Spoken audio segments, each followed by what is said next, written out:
En Ucrania hay un escudo antimisiles que no existió, pero mide 150 metros de alto. En Dakota hay una pirámide antimisiles que solo funcionó 3 días porque sacrificaba miles de vidas. En la Brasa Torrijos de hoy, el pájaro carpintero y la pirámide del fin del mundo.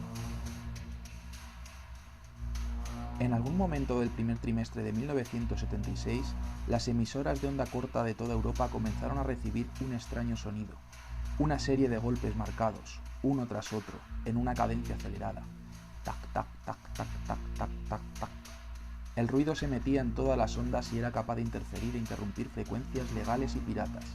Enseguida, los radioaficionados de todo el mundo lo llamaron el pájaro carpintero. Tac, tac, tac, tac, tac, tac. Los radioaficionados intentaron combatir sonido con señales sincronizadas de onda continuada, pero nada parecía alterar al pájaro carpintero. Pronto se detectó que la señal provenía de la República Soviética de Ucrania, así que enseguida aparecieron teorías conspiranoicas, que si un sistema de control del clima mental, que si un anticipo de una invasión de la URSS. Pero en realidad, lo que casi todos los aficionados a la radio intuían es que se trataba de un sistema de radar OTH, Over the Horizon. Y eso es lo que era exactamente, un colosal sistema de radar cuya detección se extendía muy por encima del horizonte. Se llamaba Duga 3. Los radares OTH son sistemas de largo alcance capaces de alcanzar miles de kilómetros sobre el límite de un radar convencional porque la señal no es directa, sino que rebota en la ionosfera tal y como se ve en esta infografía. Obviamente, el Duga 3 no era una instalación civil, era un escudo antimisiles, o más bien un sistema que permitiese detectar los misiles intercontinentales Minuteman III con cabeza nuclear que supuestamente pudiesen lanzar los Estados Unidos contra la madre patria soviética. Obviamente, los soviéticos negaron la existencia del pájaro carpintero y obviamente los yanquis negaron que ellos supiesen que el pájaro carpintero existía, pero seguía martilleando cada día en todas las radios de onda corta del mundo. El espionaje y la Guerra Fría era una cosa muy rara y este bicho de casi 1 kilómetro de largo y una altura de un edificio de 50 plantas técnicamente no existía. Según cuenta Maximilian Novoska, en los mapas soviéticos, el Duga 3 estaba marcado como un campamento para niños, incluso hay una estación de autobús en el camino a la instalación con una decoración de los Juegos Olímpicos del verano de 1980 en Moscú.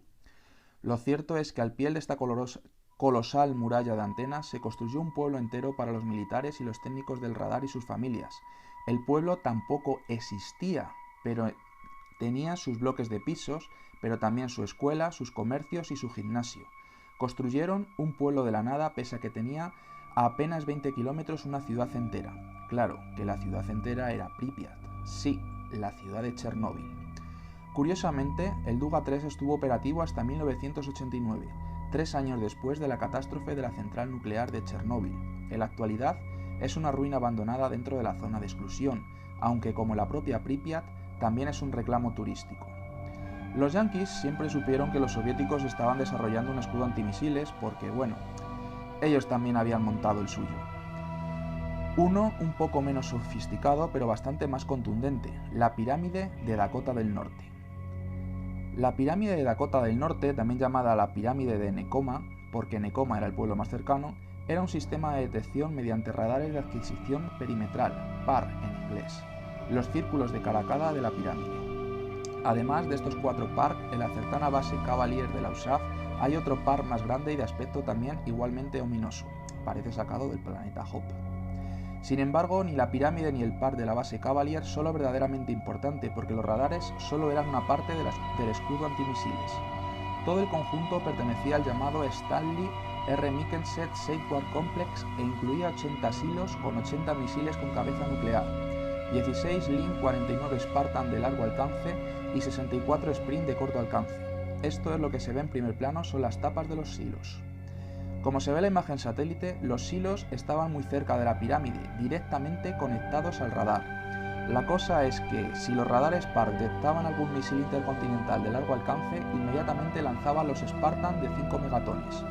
En el caso de que los Spartan fallasen, era el momento de los Sprint de 1 kilotón. La idea era hacer explotar a los misiles rusos lo más alto posible en la atmósfera para comprometer lo mínimo posible las poblaciones que estuviesen bajo la explosión nuclear. Pero claro, Por mucho que la pirámide esté en medio de la pradera de Dakota, que es lo mismo que decir en medio de la nada, la explosión nuclear siempre iba a afectar a los núcleos de población. Teniendo en cuenta que los misiles soviéticos vendrían desde el Ártico, los núcleos de población afectados estarían en Canadá, con 2 cojones los yanquis. Bueno, en realidad, Canadá formaba parte del NORAD, así que ellos se la habían buscado. Sea como fuere, y en vista de que el sistema Safeguard sacrificaría cientos de miles de vidas, aunque salvase millones, la pirámide apenas estuvo en funcionamiento completo durante 3 días en 1975, y eso que su construcción costó varios millones de dólares. En la actualidad, el complejo Stanley R. Michelsen es una instalación abandonada que, al igual que el soviético Duga 3, funciona como reclamo turístico de una zona con muy pocos atractivos para el visitante. Y al final, todas estas instalaciones no son más que el resto de un pasado en el que el miedo dominaba a la especie humana, las ruinas de cuando todos creíamos que mañana sería el fin del mundo.